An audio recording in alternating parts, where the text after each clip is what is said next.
Hey, what's going on, everyone? It's Kyle Henderson of BamaInsider.com. This is the Talk of Champions on YouTube. I'm with Tony Sukalis, who's our team writer. Tony, how's it going today? Hey, it's going pretty well. Nick Saban finally released his new staff, and I wanted to talk to you a little bit about that. I guess we'll open up the show with Nick Saban naming Steve Sarkisian the new offensive coordinator and giving a promotion to Pete Golding. Let's start there to open up the show. Later on in the program, I'll open up the line and we'll take some calls if anyone wants to call in and talk some Alabama Crimson Tide football with us. But what are your thoughts of Pete Golding getting promoted as a defensive coordinator? That's a good place to start. Yeah, with Pete, he's a young coach, doesn't have much defensive coordinator experience, and so that will be interesting. There was talks of him calling some of the plays late in the season last year, so maybe he actually does have more experience than his resume would show.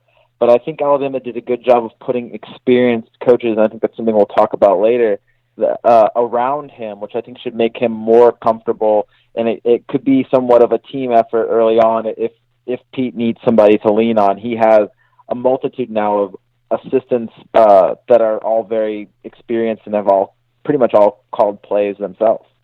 Yeah, I think you hit on a good point. I mean, the experience around Pete Golding, is pretty incredible. Brian Baker is a name that really stands out to me when you look at the new coaches that Nick Saban has added to the staff. 19-year NFL coaching veteran, coached guys like Julius Peppers, Leonard Little, and most recently Montez Sweat. How much of an impact do you think Baker will have early on with Alabama and the returning defensive linemen? Yeah, just you don't have to look any farther than how good that Bulldogs Mississippi State defensive line was last year. We got to see that firsthand. Montez Sweat and Jeffrey Simmons as well, two first-round guys. That's what Alabama is going to be expecting. It's something that the defensive line is a real key area for Alabama. They're losing 2/3 of their starting defensive line, so having a coach like that was a big need for Alabama, and I think they really hit a home run with Brian. Now, I wanted to ask you this. So in the secondary, Alabama added Charles Kelly, kept Carl Scott, and Nick Saban also contributes to the secondary. How do you think, in your opinion, it'll shake out with Charles Kelly, Carl Scott, and Nick Saban working with the secondary? Who, in your opinion, who will coach which positions? Well, I think Charles Kelly will probably coach the defensive backs, and Carl Scott will probably coach the safeties. I say that because Carl Scott was coaching the safeties last year, and Nick Saban usually takes over the defensive backs. So the real interesting question is, how involved is Nick Saban going to continue to be in the secondary? Is he still going to have his hands on the defensive backs? Is he going to take more of an overarching role at practice? That's the kind of interesting thing from this whole the way the secondary shakes out, is because there's now a lot of heads in that secondary room.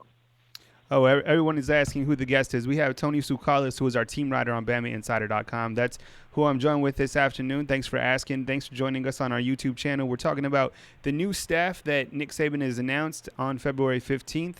We're just kind of talking some Alabama football in mid-February as we approach the NFL Combine, and pretty soon it'll be spring ball. Moving through the list of new coaches, and if you want to find the exact new coaches, you can go to BamaInsider.com and read the new list. We have it published right now on the front page. Nick Saban added Sal Sinceri. What are your thoughts on bringing Sal? And he even added Sal's two younger sons to the staff as well. Vinny and the other Sinceri is escaping my mind right now. But what are your thoughts on Saban adding Sinceri to the staff? Yeah, before I get to that, actually, I was going to go back to the secondary. I just actually reread Alabama's release, and it does say that Charles Kelly is going to coach the safeties, and Carl Scott is going to coach the cornerback. So that's a little bit of a switch from last season. I just wanted to clear that up for everyone. Cool, thanks. As far as Sinceri, he's another experienced guy and somebody that has worked with Nick Saban in the past. He's a guy that's well familiar to the program, and I think that's another theme of this staff is people that Nick Saban is familiar with and has worked well with in the past. I think that's a big thing on his on that hire is not only the familiarity but also the experience he brings. Yeah, no, loading up on the defensive side for sure. If you're just joining us, we're talking about the new Alabama assistant coaches being named today, named officially by Nick Saban. You can read more at BamaInsider.com. Switching to the offensive side, a lot of new names as well, and we'll start off with new offensive coordinator Steve Sarkisian, who was here for a short stint and now is back as the new offensive coordinator. What are your thoughts on Steve Sarkisian taking over as the offensive coordinator? And see, we were just talking about familiarity. Steve Sarkisian is another person that Nick Saban's familiar with. Obviously, he stepped in and coached the national championship game when Lane Kiffin left, and he's a person that's worked as an offensive analyst at Alabama in the past. Big-time offensive mind, somebody that can oversee quarterbacks, and should be able to help Tua Tagovailoa, Mac Jones, and then Talia Tagovailoa and Paul Tyson as well in their progression into the college game. He's a guy that not only gets offense, he gets quarterbacks, and that's been important for Alabama in recent years. Alabama also added Kyle Flood, who takes over for Brent Key, working with the offensive lineman. Kyle Flood was also a head coach at Rutgers. Do you like the hire of Kyle Flood at Alabama? Yeah, a lot of head coaches on this staff. Sarkisian was a head coach. Kyle Flood was a head coach. So tons of experience. He's a guy that had been coaching offensive line for the Atlanta Falcons. He's a big get. I mean, for him to take an offensive line job at Alabama, that's a big get for Alabama. So in terms of experience, you really can't beat that kind of experience that Alabama's going to be getting. Yeah, and I think you bring up a good point, with adding another head coach. And an interesting aspect about adding Kyle Flood is one of Alabama's most talented recruits from the class of 2019, and Antonio Alfano. He mentioned on Twitter that Kyle Flood was the first coach to offer him, I think it was back in 8th grade. So talk about having an eye for talent, because everyone's really excited about Antonio Alfano being a 5-star coming in to Alabama. Other new coaches on the offensive side of the ball, Charles Huff, who looks like a big get for Alabama, coming over from Mississippi State, and he'll work with the running backs. What are your thoughts on Alabama landing what looks to be a very young and talented running backs coach? Yeah, I mean, this is a guy that coached Saquon Barkley when he was at Penn State. A younger coach, a guy that's going to be full of energy, obviously has the ability to develop talent, and a good recruiter as well. So he's kind of I think he's an up-and-up kind of coach, kind of the same way, that Alabama had in some of their hires last year. And so we talked about the experience before. I think he's kind of maybe similar to like a Josh Gaddis in terms of a guy that's young, is on the cusp of becoming something really big, and Alabama lucked out and get him and kind of turn him in. I wouldn't be surprised to see Charles Huff really progress in the next few years as a coach. The next new addition at the wide receiver coach, taking over for Josh Gaddis, is Holman Wiggins, who comes to Alabama from Virginia Tech. Another young coach who's has to be walking into Alabama like a kid in a candy shop, taking on Jerry Jeudy, Henry Ruggs, DeVonta Smith, Jalen Waddle. What are your thoughts and first impressions on Holman Wiggins from what you know about his backstory? Yeah, I mean, you hit it right there. Just in terms of the amount of receivers that he's going to be able to work with, that's the first thing that stands out with me with him. He's never had this great of a group. I don't think any coach has had this great of a group to work with. So really interesting to see what he can do with it. I mean, you look at Alabama's receiving core, and they have 4 receivers who it's really hard to say who's the number 1, the number 2, the number 3, the number 4 guys. They're all so good. I know Jerry Jeudy won the Blitnikoff Award, but all 4 of those guys could be star receivers. And so you mentioned it with the kid in the candy store. He certainly is, and it'll be exciting to see what he can do with this unit. We're talking with Tony Tsoukalos, who's a BamaInsider.com team writer. You can read more of his coverage at BamaInsider.com. My name is Kyle Henderson. Wear a multitude of hats at BamaInsider.com, and of course, we have Andrew Bone, our recruiting analyst on staff, coming to you from Tuscaloosa, Alabama, where we're talking about the new offensive and defensive assistant coaches that have been announced at Alabama. Tony, over the past couple days, you've been working on a feature breaking down position by position. Most recently, you talked about the receivers and the tight ends. We know the receivers who are coming back. Everybody in the country does. One particular position that I'm curious about is a tight end position for Alabama. Losing Irv Smith. There's a couple guys who returned, but I don't think there's anybody on this team that caught a pass from the tight end position. Give us the scoop on the tight end position and some names to know for the 2019 season, or at least going into spring ball. Yeah, well, I mean, this is definitely a position where I think Nick Saban, I'd be keeping an eye out for a possible grad transfer coming in. It's something that Saban had mentioned if there's a possibility that he would be interested. Just because of how thin Alabama is going to be at the tight end position. They lost not only Hale Henches, but Irv Smith decided to leave early. So it kind of leaves them right now with Miller Forrestall, a player that people were really excited about before he suffered a knee injury. And then he suffered a knee injury in the 2017 season, didn't do much last season because he, kind of slipped behind in the depth chart with Hale Henches and Irv Smith, but he's definitely a player that Alabama's been excited about and somebody that could take over that role. Kedrick James is another young player to be excited about, but it seems like he'll be out at least probably he'll see out the rest of his suspension, which I'm guessing is probably going to be 4 games.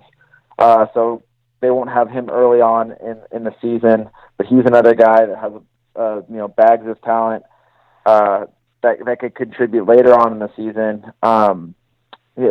There's not a lot of experience, though, in this unit. So that's something that Alabama will have to develop during spring camp or bring somebody on that has some experience in order to kind of fill that void because losing Irv Smith and Hale Henches, not only from on the field but also leadership, those are 2 big holes to fill. We're talking with Tony Tsoukalas at BamaInsider.com. My name is Kyle Henderson. Thanks for joining us. You can go to BamaInsider.com and read the bios about the new assistant coaches that Nick Saban has just released. And there's some big-time names. I mean, we've been talking about them for the last few minutes, and a lot of coaches with former head coaching experience. And, of course, Pete Golding gets promoted to the sole defensive coordinator position for the 2019 season. Tony, before spring ball, before the NFL scouting combine, we go through the eligibility chart. We look at the depth chart coming back. There's no official depth chart, as Nick Saban likes to say, but you can pencil in the returning players. I want to talk to you about the linebacker position. And today I wrote about this could be a year where we see a lot of sophomores contributing for Alabama. Markel Benton, Ali Kaho, Jalen Moody, Chris Allen, Ayabi Anoma. What are your thoughts about let's first talk about the inside linebackers. We have Dylan Moses, who returns, led the team in tackles last year with almost 90 total tackles. But at the other inside linebacker position, it seems like we could have a position battle taking place between Kaho, Markel Benton, and maybe an incoming linebacker by the name of Shane Lee, who everybody's excited about. What's your take on that? I think you'd have to throw Jalen Moody into that category as well. Possible guys competing for that position. But yeah, that might be one of the hottest position battles this spring. In our depth chart that we put out a few weeks ago, I said Ali Kaho as a player that I think will probably step into that role. I think he has a lot of potential, but like you said, it could be Markel Benton, who has more experience. Jalen Moody is a player that I know that the coaches like. And then Shane Lee, really high recruit. I think he's a top 50 recruit, if I'm right. So they have a lot of talent there. They don't have a lot of experience, but it's not thin by any means. There's a lot of talent at the inside linebacker position.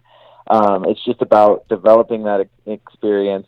Shane Lee is an early enrollee, so he's somebody that will really benefit from spring camp, and as well as the other sophomores that we mentioned.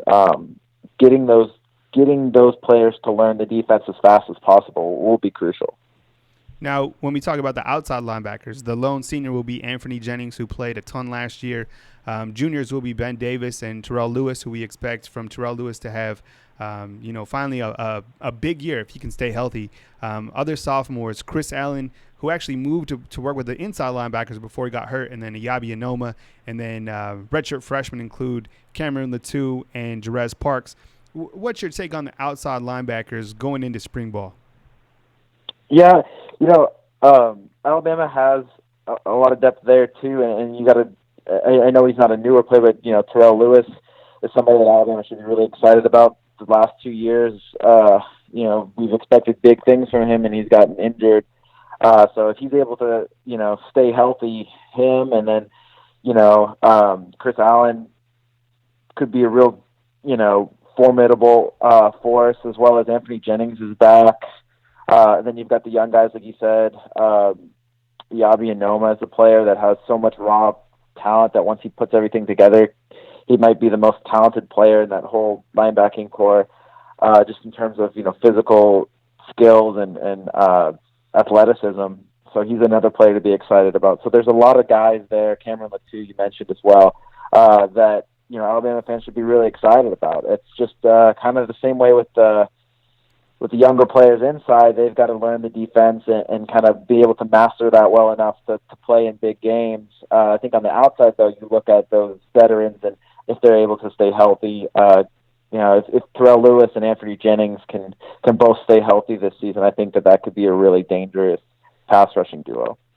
I think a lot of people, for the most part, know who's coming back, are excited about who's coming back. The offense is going to be completely loaded. Got to replace some new names in the secondary, but there's proven guys that are returning. Patrick Surtain and Trayvon Diggs. Got to replace Deontay Thompson. But I want to ask you about the special teams. Obviously you're not a fortune teller, neither am I, but is Will Reichard, is he the guy that Alabama fans are hoping for to solve these short special teams woes that, Alabama had last year? Yeah, he could be the be-all and end-all of Alabama specialist. I mean, he's a guy that can punt, he can place kick, and he can kick off. I think in an ideal world, just because he can do that, I think in an ideal world, you don't want him to do that. You don't want to, wear down his leg like that. I mean, if Alabama's going to score a lot, that's a lot of kickoffs and, a lot of extra points, and if he's punting as well. Alabama also has a sophomore kicker as well as two punters on its roster, and you want those players to be able to step up as well. Joseph Bulovas is a guy that was, inconsistent in terms of his kicking. He would make some field goals, and every time Alabama felt good about him, then he'd go miss an extra point or miss a 30-yard field goal. But he's a kid that, we've seen some potentials with. He can also kick off. Skylar DeLong's a punter. Mike Bernier is a punter who will be back. Both those guys, I think Alabama would rather see one of them develop into what they're supposed to be rather than give Reichert the punting job.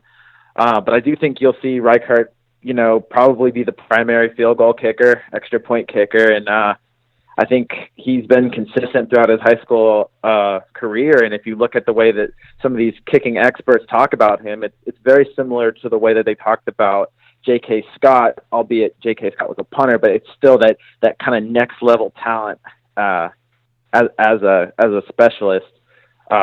And I think that he might be at that level of just that elite level of kicking. Tony, if you could give us a couple potential players on your breakout player list, guys that we don't really talk much about but could have a big splash going into spring ball into the 2019 season, maybe on both sides of the ball, guys that are lesser known but you're expecting potentially could be like a breakout player. Yeah, we'll see. We mentioned a lot of them on defense. I think Ali Caho's one at the linebacker. Really, a lot of those linebackers are up there. Josh Jobe is somebody that, we saw him, he's kind of thrown into the fire during the national championship game, might not be the best example, but a guy that, I think could kind of maybe break in, do some roles on secondary, maybe kind of see a lot more time on the field this season. On offense, we mentioned Miller Forrestall. They're going to need him to step up as a tight end, so you got to throw his name in there. Brian Robinson's a definite guy that I think could have a really big year. Might even be in contention, who knows, to be the starting running back, depending on how the spring goes. I mean, he's just as talented as a Najee Harris or Trey Sanders, so he's right up there with them. And the offensive line, you might even see like a freshman, who knows, Evan Neal's a monster. You might even see a guy like him be in the mix for to get into starting offensive line as well. So there's a lot of people on both sides of the ball, that a lot of young guys and a lot of guys that maybe are coming into their second or third year that could make a difference. You're listening to the Talk of Champions on BamaInsider.com. My name is Kyle Henderson with Tony Sukalis, our team writer. Line is open actually right now, 205-686-3604. If you want to call in and call the show and talk some Alabama football with us, we'd be happy to answer a question or just, I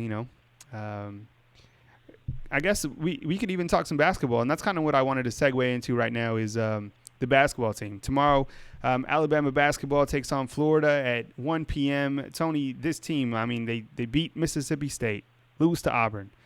Two wins against Georgia, Vanderbilt, then lose to Mississippi State in ugly fashion. What's your take, and what's the pulse of the basketball team as they go into this pivotal game against Florida on Saturday?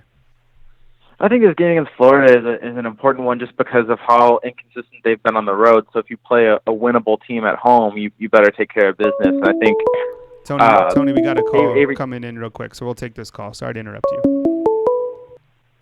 All right, you're on the line with Kyle Henderson and Tony Sukalis. Who are we on the line with, and where are you calling from? My name is Roderick out of Marina, California. What's up, man? How you doing today? I'm good, man. I appreciate the opportunity to get in with you guys. Good. What's your question, man? Man, my question is this. I listen to, Touchdown Magazine, Alabama Touchdown Magazine with Stephen A. Smith a lot.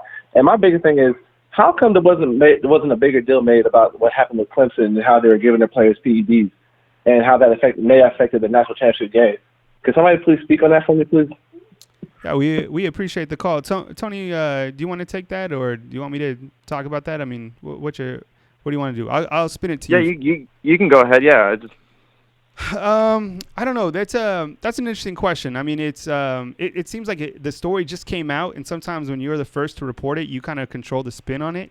I'd be interested to see if that was reverse role regarding, if Alabama had been accidentally giving their players PEDs, what the story would be. It'd be on every single news station nonstop, right? Am I wrong? I mean, it certainly would. That's the point I'm making. I mean, I'm pretty sure right now there'd be a lynch mob outside of Tuscaloosa. I mean, just waiting to take down the Nick Saban castle and the dynasty, ready to finally have a chance to say that this dynasty was all fake and not real and was built off of PEDs. But yet Clemson just seems to get a pass. Yeah, it was interesting kind of how that played out. I mean, certainly Alabama didn't like the way that game went. I mean, to hear that come out after the season regarding the national champs, I mean, interesting stuff. I bet if it was Alabama, it would be nonstop news. We'd hear nothing about it. But, it's over and done with. What else you got for us? Anything else? Yeah, I mean, I listened to you guys talk. I mean, what do you think about the defense next year? I mean, I'm kind of worried about, we don't have a lot of inside linebacker depth or outside linebacker depth as well. We've been kind of injury prone with Tony. I like Terrell Lewis, but he's been very injury prone. I mean, how do you guys see the defense going next year? I mean, obviously with the limited film that we have on anybody really, because I mean, each defense is different from year to year. But how do you guys see the defense playing out? Go ahead, Tony. Yeah, I think that you might not say that they have. It might be better they don't have experience. They actually have some depth in the linebacking. They lack experience, not depth. There's a lot of guys there that are talented. You just don't know what you're going to get out of them yet. I think this defense will be improved. I think you just look at the secondary is going to be definitely improved, and there's enough talented guys up front in the front seven that I think that they'll be able to figure that out a little bit better. And I think this will be I think you're going to see, especially if you get a guy like Terrell Lewis back, you're going to see an improved pass rush. I think that's probably going to be one of the focuses from Pete Golding and his staff on defense is improving that pass rush. You can't have a game like Clemson where you don't get to the quarterback often enough and you let them pick you apart. Also, I think with having an improved secondary, it's going to allow Alabama to blitz more. So I do think that that you'll see an improvement in the numbers on defense this year. I don't think there's really too much to worry about other than getting this talent well acclimated with the defense and kind of getting that experience up right away in the season. Hey, we appreciate the call. Please call again next time. Yes, man. Roll Tide. Thank you, man. Thank you. All right, we will. We'll take more calls in a minute. I actually wanted to get Tony to finish up on the basketball team as they go into this game against Florida. And Kyra Lewis, I mean, is a player who's averaging, let's see, points per game, 14 points per game. John Petty, 11.2 points per game. Tony, this team, I mean, going into Florida, this is obviously a must-win game. So continue to elaborate on the importance of this game going against Florida tomorrow. The game will be at 1:00 p.m. Central Time on ESPNU. Yeah, like I was saying, it's a game where you're playing a beatable team at home. It's hard to win on the road in the SEC, so it's definitely a game where Alabama has to take care of business. The next few games, Alabama is playing beatable opponents. They've got a road game against Texas A&M on Tuesday, and then a game at home against Vanderbilt a week from tomorrow. So, it'd really be nice for Alabama's sake to win all three of those games before they have to go up against, South Carolina, LSU, Auburn, 3 consecutive weeks. That's kind of a tough stretch. And then Arkansas also on the road to close out the regular season. So that's a really tough stretch to end. So these next 3 games I think are really important for Alabama to kind of make it so you're not going to do as well against those last 4 games as you are against these first 3 games. So it kind of takes some pressure off the end of the season where they face that gauntlet if they can pretty much sweep these next 3 games. All right, we're going to open up the call line again. My name is Kyle Henderson. I'm on the line with Tony Tsoukalis. He's our team writer for BamaInsider.com. Talking about started the show talking about the new assistants that Alabama will bring on board. Plenty of talent coming on the defensive and offensive side of the ball. We've been talking about Alabama basketball, and we got another call coming in. All right, good afternoon. You're on the line with Kyle Henderson and Tony Tsoukalis. Who are we on the line with, and where are you calling from? Hey, Kyle, what's going on? This is Jared from Buffalo. Hey, what's up, man? How you doing? Good to hear from you again. Doing all right, man. Just enjoying this snowy day here. But got a couple of questions for you guys. My first question is, what do you think about the interior? Because I do have some questions with the guard position, with the center position a little bit. I do have a little bit of concern there. Do you think that for like Alex Leatherwood's spot, do you think that they'll kick him out to the left tackle position, or if he's going to stay at the guard position? And for Deontay Brown, who was projected to be the starter, but because of his suspension, are there any replacements that could fill the center and both the guard spots? Yeah, I think the player you look for to fill those, a guy that's still capable of filling both those roles is sophomore Emil Ekiyor. I think he's a guy to kind of keep a watch on. I think I probably should have mentioned him earlier in the show when you talked about potential breakout players. He's a player that, I could definitely see playing, especially when Deontay Brown is out, maybe at the guard spot, maybe even at the center spot. Chris Owens was the backup center last year, so he's another guy that, you might see the start of the season, you might see Chris Owens at center and then Emil Ekiyor at left guard. And then it'll be really interesting when Deontay Brown returns. Will Ekiyor move to center, or will Chris Owens stay at center? So those are the 2 names I think I'd watch there to kind of answer your question in terms of depth inside. But Alabama also has a couple guys that can play multiple positions. You look at a guy like Matt Womack. He could play at the guard spot, or you could move him out to tackle. Obviously, Leatherwood, too, is a guy that's played guard and tackle. So Alabama's going to try to get the best 5 guys out there, and there's a lot of talent in that unit. So with that depth, I think you should be pretty comfortable that Alabama can find the right mix throughout the spring and then head into the fall. I think by the time the season hits, they'll have 5 guys that they're really comfortable with at that position. Okay. And my second question is, this is definitely more of a scenario type of situation, but there was an article I read a little bit earlier that predicted both Alabama and Georgia to go undefeated in the SEC championship game. We know that a couple of seasons ago we had both SEC schools compete. But, obviously this season, if Georgia would have never lost to LSU, the possibility would have happened there. Do you think that Alabama and Georgia this year has a phenomenal chance to both make the college football playoffs? Under that scenario, you could see a possibility where that could happen.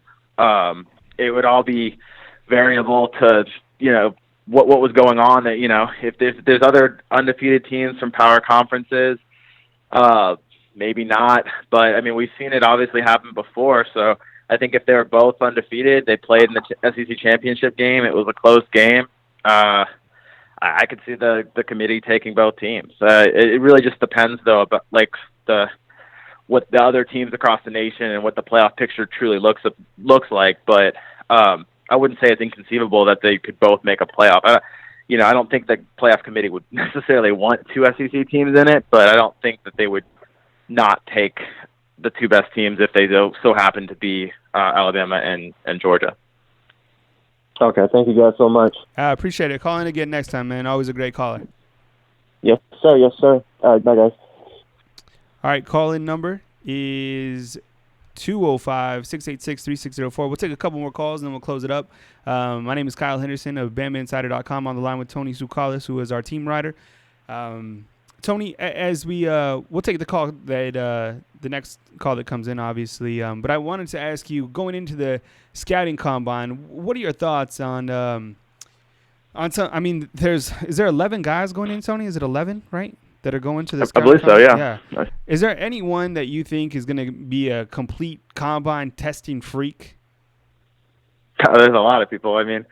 I think Quinnen Williams, just off the top of my head, is somebody that could really do well. Mac Wilson is another person that will probably test pretty well and might come out of it as the top linebacker just based on his athletic ability. Alabama usually does pretty well at the combine, so a lot of these kids are going to put up some big numbers. I wouldn't surprise me at all. With any of them. What about Josh Jacobs? Didn't you say at one time he's like a testing freak? Yeah, another guy. Yeah, I can't believe I forgot about Josh Jacobs too. Another guy that could really elevate his play. I think you're starting to see him trend into the first round of the NFL draft. And excuse me, Tony. I wouldn't be necessarily surprised if he does that. We're going to take this other call. Here we go. All right, thanks for calling in. You're on the line with Kyle Henderson and Tony Tsoukalis. Who am I on the line with, and where are you calling from? Hey, this is John. I'm calling from Tuscaloosa. I actually live in Huntsville, drive a truck, but just caught the show today. I love it. Yeah, thank you so much for calling in. Yeah, man. Hey, look here. Being I'm from Huntsville, I'm familiar with LeBron Ray, the defensive tackle. I think he's going to be a junior this year. I think he can have a breakout year. I don't know what you guys think, but, man, he can run. He's a special talent, and I just wonder what you guys want to think about it, and I'll hang up and listen. Thanks a lot. Thank you so much for calling in. Go ahead, Tony. I think our caller hit the nail on the head on that one. Yeah, definitely. LeBron Reyes is definitely somebody that you should be excited about. Him and having Raekwon on the other side, that's a pretty good defensive line. And I think, he's definitely someone that I would pencil in as a starter. He's shown a lot of potential in his first two seasons at Alabama. And I think, he's a guy with a big-time season, even though it might be his first year starting. He's a guy that I think could elevate himself into an NFL draft pick with a big season. He's got a lot to play for, a ton of talent, and he's shown glimpses.